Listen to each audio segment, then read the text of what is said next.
Welcome to Turd Complains About Total War video. Ever since I started playing Total War back in 2004 when Rome came out, the gameplay loop and concept of Total War hasn't changed or budged a single inch ever since, and I think it's time to. Maybe you do not agree with this, but hear me out. Before I get started, I want to say that the third episode of the Seleucid campaign is probably coming out later this week, and then I'm going to start a new remastered campaign, and I'm really excited about it. I will try to get a fixed streaming schedule as well, probably on Fridays, where we talk video games and play a strategy or RPG game. If you are new, welcome to the channel, and if you like that, do subscribe, like, and share these videos because it helps a ton, and let's get right into the video. As you know, Total War is a turn-based strategy game with real-time, large-scale tactical battles, and it has been exactly that since the first Total War game came out. It was Shogun Total War in the year 2000. That was 21 years ago. I'm an old dry poop by the sidewalk, I know. You can argue that features have been added, removed, changed, but overall the gameplay loop is pretty much unchanged. And what is the gameplay loop? Conquer, build, profit, recruit, and then just repeat this loop until there's nothing left to conquer. It doesn't matter which Total War game you play, these are the things you'll be doing throughout your campaigns with real-time battles in between.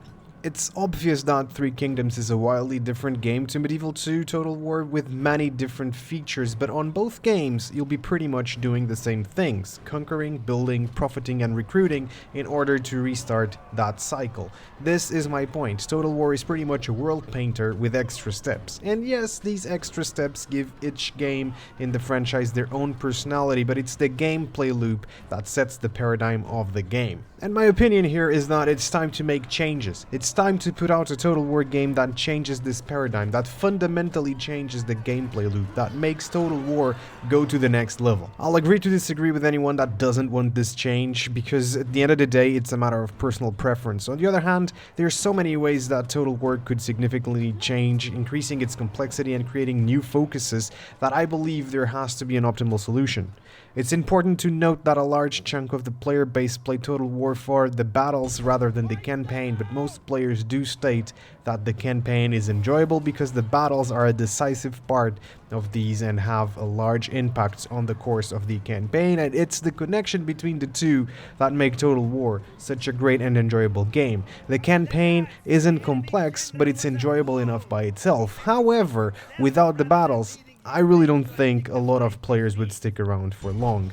Plus, when I get bored of one Total War game, I usually just can't bring myself to play any other, since I'll be doing, roughly speaking, the same things except on a different setting. So I'm right here establishing that the campaign in Total War needs a fundamental change to its focus and overall inner workings. So how could Creative Assembly go about changing the same old gameplay loop and the focuses on the campaign? And in my humble opinion, adding the codfish resource, allowing the use of olive oil to strengthen the troops as an active ability for the Portuguese, allowing us to build Caralhos das Caldas, and maybe even a proper Galo de Barcelos to throw at our enemies.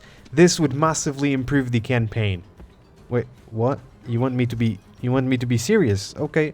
Alright, no problem. I believe that Creative Assembly needs to get creative, pun intended, and draw inspiration from other game genres. Looking at Crusader Kings, for example, I believe that giving weights to characters is simply not enough unless you allow stories to unfold and relationships to flow and feel natural amongst them throughout the campaign. Looking at Stronghold or even certain city builders, allowing players to design fortifications and maybe even adding certain city building mechanics would be quite amazing, where you would build structures on the actual city map as well as walls and resource buildings, etc., where the city would then sprawl and grow organically around these key buildings the player would add. This would make the player have a deeper connection with their settlements. Manor Lords is a good example of this being done the other way around, a city builder with large-scale battles. Looking at empire management sims and still on city building, adding city-specific policy, citizen concerns, wants, wishes, and more in-depth rebellions where you could maybe concede certain rights or even welfare to appease the masses.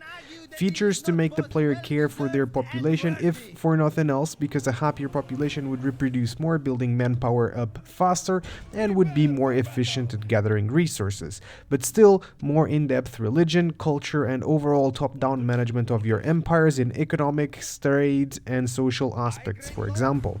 Also, looking at 4X games, how amazing would it be to have a Civilization-esque Total War game where you'd be making your own unique units through unlocking new weapons, shields, armor types, etc., where you'd be settling new lands, exploring the world, and waging war on your neighbors.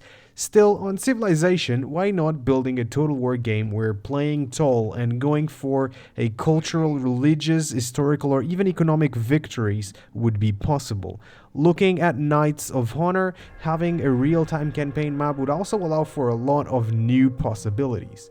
These are just a few ideas that would add different focuses to the basic Total War gameplay loop, which, let's be honest, it's the gameplay loop of a lot of strategy games. The goal is to paint the map your color. But by shifting the focus from conquest to empire management, city management, or exploration and creation, you're essentially redefining the way a Total War can be played. And the end goal is to allow the player to go for the map painting strategy, but increasing the focus on other areas of the game so that the goal can be much more than just conquest. It can be simply to be the dominant culture of the map, dominant religion, economy, have the 10 most powerful cities, you name it. Essentially, I believe that with creativity, the options to expand the campaign of Total War are limitless. And I'm not calling for Medieval 3 and Empire 2 to have these changed. I'm calling on CA to add these features on Saga games, to trial them, see what works, see what doesn't. At the end of the day, it has to be something sellable, profitable, and reasonable. And I think a good place to start would be the Civilization-esque idea. Anyway, this was my rant of the week. Let me know your opinions on the comments below. I would love to know what kind of Total War games you guys have in your brain. Like, instead of just telling me, oh, I want a Total War game set on this time period, just let me know what kind of games would you like to see mixed up with the Total War formula, because Total War is amazing. It brought us real-time strategy battles in a scale that had never been done before. But there's so many games that could benefit from this, and I would love to see them mashed up with this grand idea that, let me know. What do you think would be fun to try? Let me know in the comments below. Also, don't forget to explore that like and subscribe buttons. Don't forget to give me a Portugal caralho on the comments below. You'll feel better. I tell you. It'll make your week great. And I'll see you guys all on the next video. I'm in Portugal.